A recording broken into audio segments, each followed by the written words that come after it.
Selamat malam. Malam hari ini kita akan membahas modul 8. Ini modul kedua terakhir ya. Modul kedua terakhir, yaitu judulnya analisis keputusan pemberian kredit dan metode Altman-J-score. Atau biasa kita sering sebutnya juga analisis diskriminan. Jadi untuk modul ini ada 4 kegiatan belajar, jadi dibagi 4 subunit. Yang pertama akan membahas mengenai analisis likuiditas, yang kedua absorbabilitas, ketiga dilanjutkan dengan keputusan pemberian kredit, dan yang keempat adalah metode Altman, metode Altman score.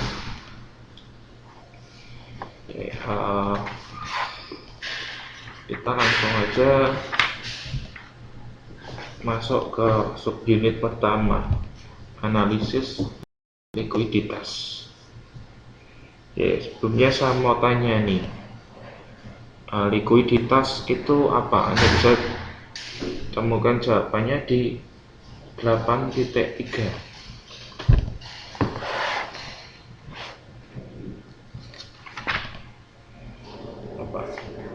Likuiditas adalah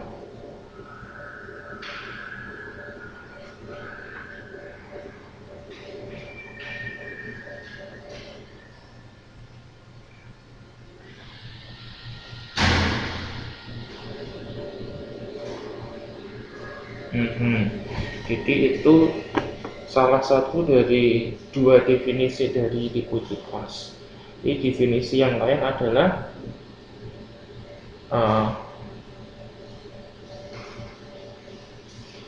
ya itu tadi sudah ya 2 ya. Jadi yang pertama tadi adalah suatu kemampuan mengkonversi aset yang dimiliki perusahaan untuk menjadi kas, atau kemampuan perusahaan untuk bisa mendapatkan kas yang diperlukan untuk melunasi utang, terutama utang lancar.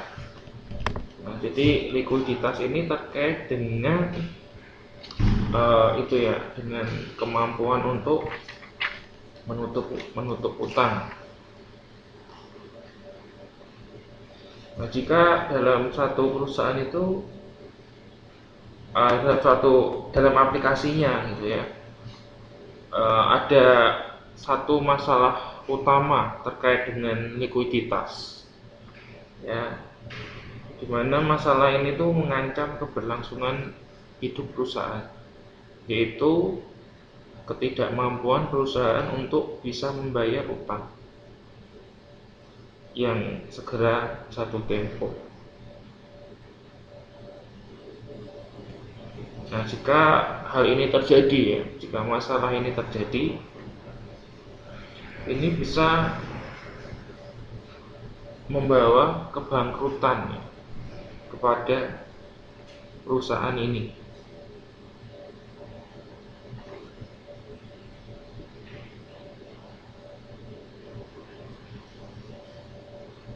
Nah, ada 2 pihak paling tidak yang mendapatkan efek yang kurang baik jika kemampuan likuiditas sebuah perusahaan itu tidak baik ya. Yang pertama, bagi pemilik perusahaan itu sendiri, karena penurunan tingkat likuiditas itu menunjukkan penurunan nilai investasi yang dimilikinya. Nah, untuk perusahaan-perusahaan yang berbentuk perseorangan atau persekutuan, ya ini jadi menunjukkan bahwa pemilik perusahaan itu memiliki kewajiban yang tidak terbatas gitu ya. Jadi seandainya terjadi kebangkrutan, harta atau pemilik harta dari pemilik diharuskan untuk diserahkan ya, untuk menutup utang tersebut. Nah, bagi perusahaan semacam ini, perusahaan perseorangan ini, penurunan tingkat likuiditas itu berarti ancaman, ya, sebuah ancaman kehilangan aset pribadi. Nah, itu pihak yang pertama yang dirugikan terkait dengan tingkat likuiditas yang rendah. Kemudian yang kedua, yang kedua adalah kreditor atau orang yang meminjami utang atau kreditor. Yang pasti kalau terjadi tingkat likuiditas yang rendah, ya berarti ini akan menyebabkan penundaan penerimaan pembayaran utang, ya, baik utang baik bunganya juga ya yang jatuh tempo gitu ya. Nah, ini kreditor sangat dirugikan dalam hal ini.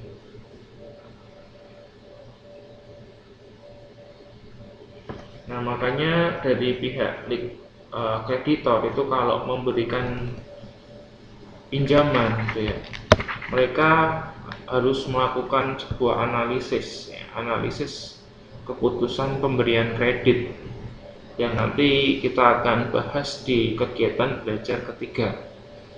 Nanti di pada pelajaran unit yang subunit ketiga ini kita akan membahas mengenai beberapa tahap ya yang dilakukan untuk memberikan kredit atau tidak. Nah, itu nanti di modul 3 di kegiatan belajar 3 plus satu lagi yang di kegiatan belajar 4, yaitu analisis Altman Z-score. Ya, jadi analisis Altman ini adalah analisis tambahan ya, yang digunakan untuk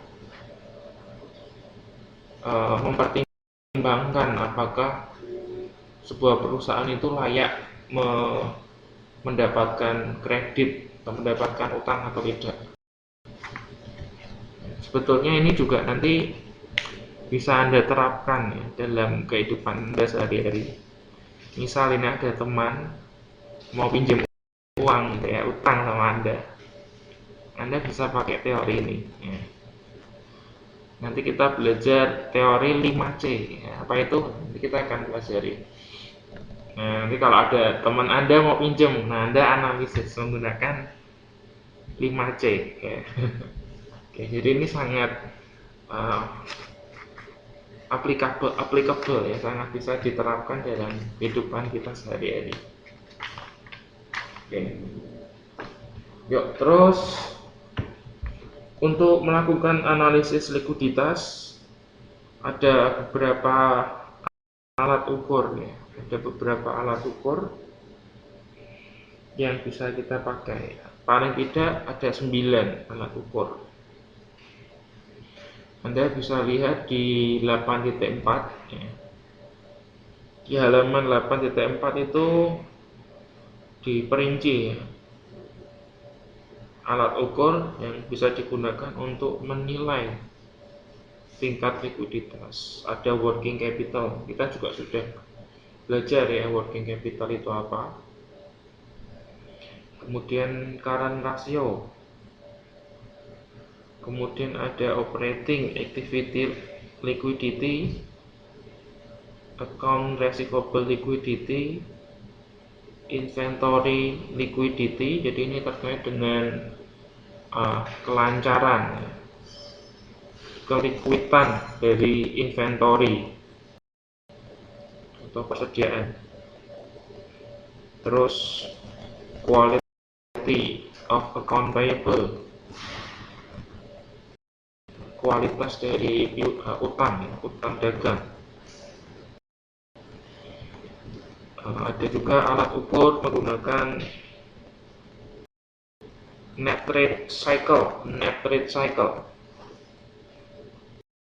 Lalu cash based ratio. Nah, ini untuk cash based ratio ini ada 3 macam.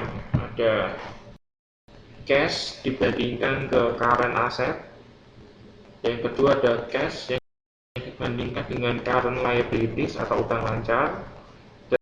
Dan yang ketiga adalah cash flow ratio. Ya, cash flow ratio. Kita pertemuan sebelumnya kita sudah membahas mengenai arus kas juga ya. Nah, ini kita bisa juga pakai sebagai alat ukur untuk menilai tingkat likuiditas.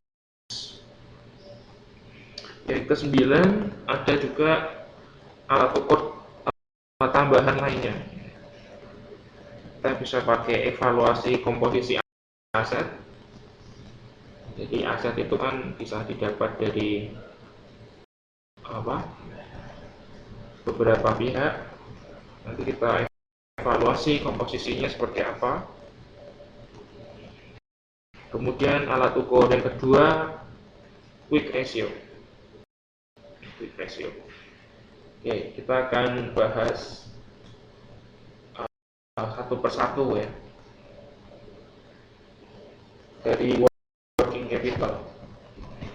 Nah, di halaman 8.5 itu adalah rumus dari working capital. Jadi untuk mendapatkan working capital itu adalah pengurangan antara harta lancar dikurangi dengan kewajiban lancar atau utang lancar. Jadi sekaligus ini adalah definisi dari modal kerja atau working capital, yaitu selisih aset lancar atas utang lancar. Nah, untuk modal kerja ini atau working capital ini merupakan alat ukur likuiditas yang penting, karena ini memperlihatkan ada tidaknya dana cadangan yang aman bagi kreditor. Ya, karena dimana fungsi modal kerja itu kan adalah sejumlah uang yang bisa digunakan untuk perusahaan melakukan aktivitasnya. Ya. Nah, kalau modal kerjanya itu kurang atau terbatas, ini menunjukkan tingkat likuiditas perusahaan yang tidak baik. Jadi seperti itu.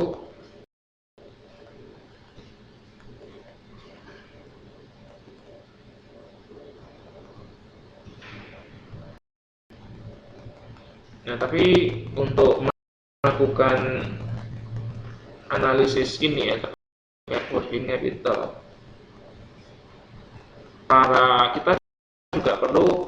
kita juga harus ya menghubungkan dengan menggunakan analisis lain ya, informasi lain, misalnya penjualannya atau total aset yang dimiliki oleh perusahaan.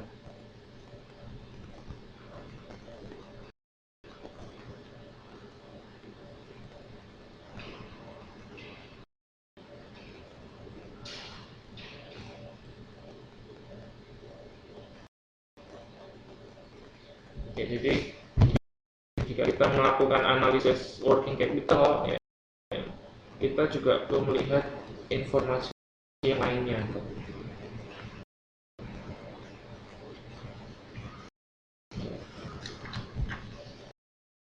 Terus berikutnya yang kedua, alat ukur likuiditas adalah current ratio. Nah, kita sudah juga membahasnya di mata kuliah sebelumnya ya, kita sudah bahas untuk current ratio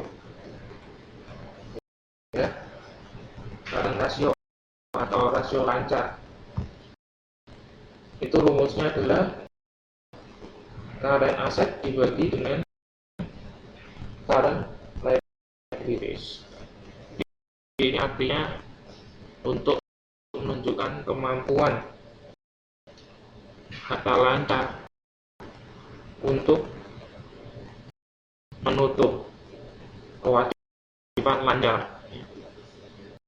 Jika angkanya hasilnya nanti 1, sekian ke atas ya, ini sudah baik ya, karena dari sini kita bisa lihat bahwa data lancar itu sudah bisa digunakan untuk menutup kewajiban lancarnya.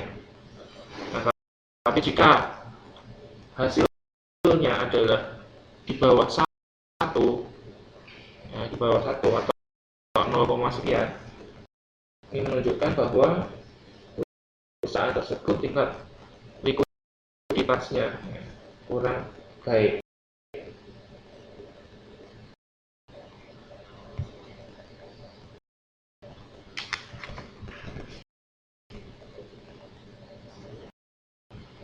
Nah, terus jika rasio lancar ini atau current rasio ini memiliki kelemahan. Ada 3 kelemahan. Yang pertama, tidak bisa mencerminkan kemampuan likuiditas perusahaan di masa yang akan datang. Kelemahan yang kedua, tidak bisa mencerminkan kecukupan arus kas masuk dan keluar di masa yang akan datang. Yang ketiga, jika komponen dari aset lancar ini adalah aset lancar yang sebenarnya tidak likuid, misalnya seperti beban dibayar utang, maka kemampuan perusahaan untuk bisa melunasi utang lancarnya menjadi tidak tercermin dalam rasio lancar ini.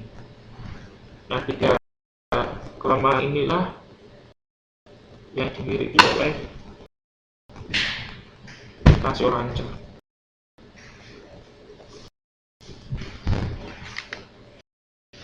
Lalu berikutnya adalah operating activity liquidity. Jadi likuiditas yang terkait dengan aktivitas operasi.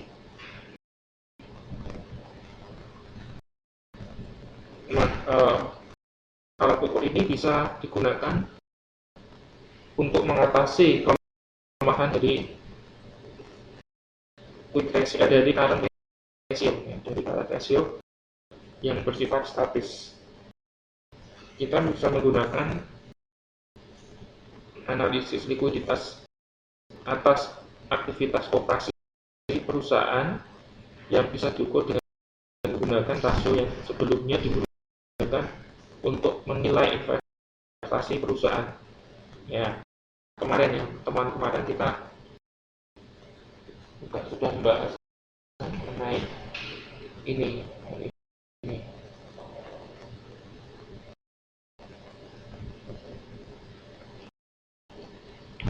Terus alat ukur yang ketiga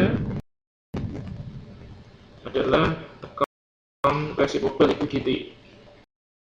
Ini seharusnya yang keempat ini. Account receivable liquidity atau piutang dagang ya. Tingkat likuiditas atas piutang. Nah, untuk account receivable ini terjadi ya jika perusahaan itu menjual barang atau jasa secara kredit. Nah, jadi piutang dagang atau piutang usaha. Nah, ini juga piutang usaha ini juga termasuk dalam komponen likuiditas. Jadi setelah kas, kan, piutang usaha itu merupakan item yang liquid kedua setelah kas.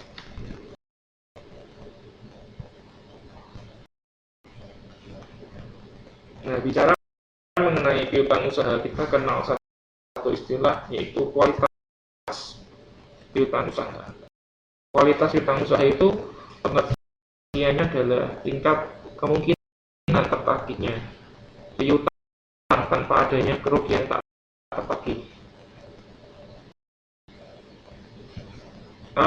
Lalu Lalu likuiditas piutang usaha adalah tingkat kecepatan piutang usaha untuk bisa berubah menjadi kas.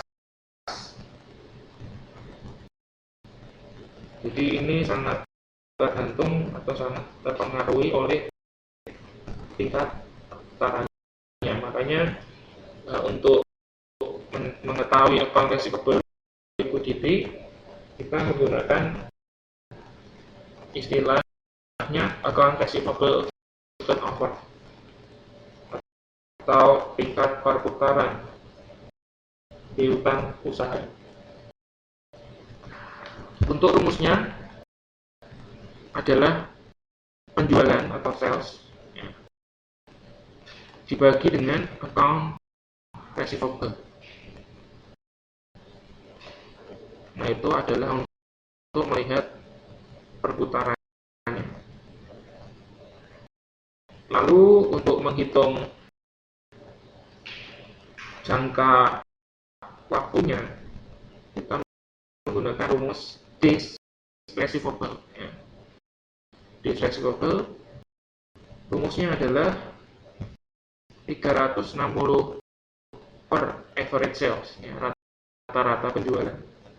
Nanti kita akan temukan days receivable. Yang pasti ini rata-rata penjualan secara kredit, karena kalau cash itu ya karena kita terima uang langsung, jadi kita tidak bisa memasukkannya dalam ini ya, perhitungan ini. Jadi ini hanya untuk penjualan yang kredit.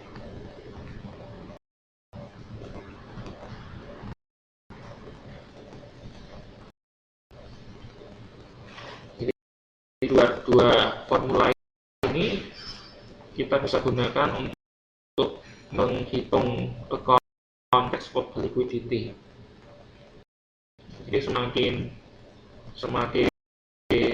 tinggi ya, semakin tinggi, semakin besar account receivable turnovernya, semakin liquid ya, semakin liquid.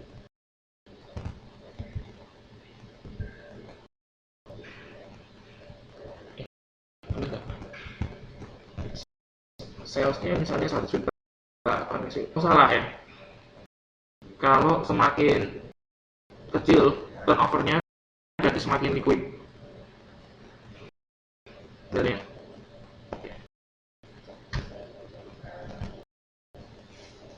lalu alat ukur berikutnya adalah inventory liquidity. Nah, kalau inventory ini kita bicara mengenai persediaan. Halo,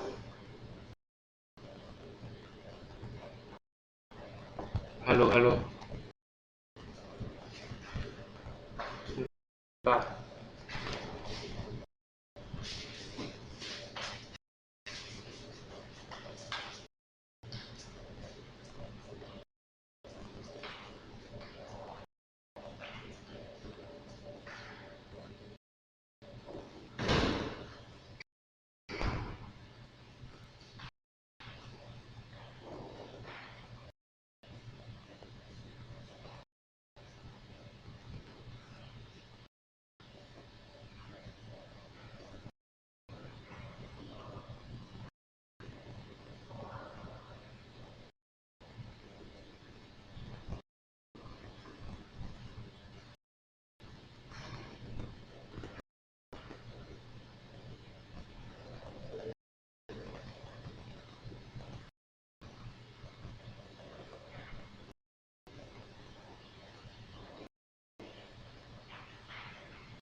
Halo, tes. Tes belum, Mbak? Halo. Dimatikan dulu sebentar. Oh ya. Dimatikan dulu sebentar, nanti telepon lagi, oke?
tes.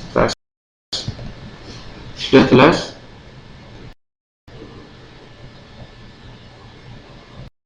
Tes.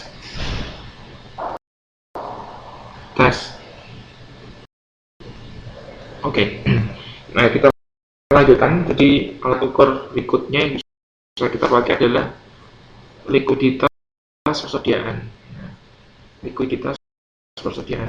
Nah, untuk likuiditas persediaan kita menggunakan formula perputaran inventory atau perputaran persediaan, di mana rumusnya adalah COGS atau cost of goods sales. Ya, kita bagi dengan persediaan.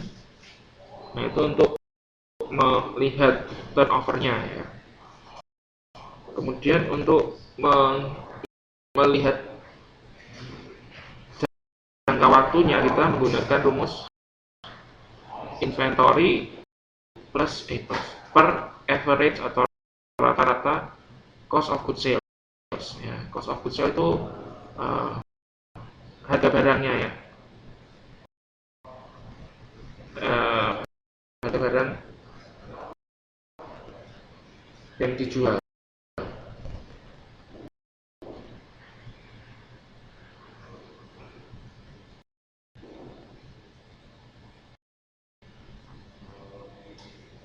Lalu alat berikutnya adalah account payable atau utang negara.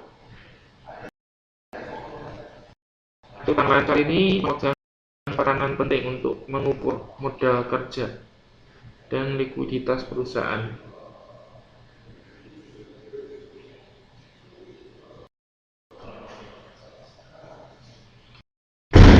Untuk rumusnya kita masih menggunakan perputaran juga. Jadi untuk rumus account payable turnover atau perputaran piutang dagang itu adalah purchase, pembelian, atau cost of goods sales dibagi account payable. Untuk durasinya atau periodenya adalah days payable sama dengan account payable dibagi dengan average purchase atau cost of goods sales per day.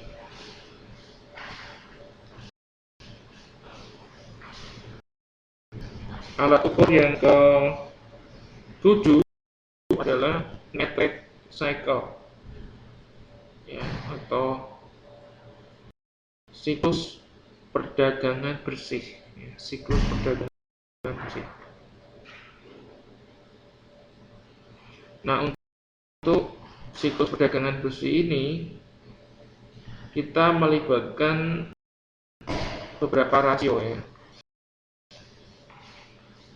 yang kita peroleh dari days in receivable, jadi periode penerimaan piutang ditambah periode penerimaan persediaan atau days in inventory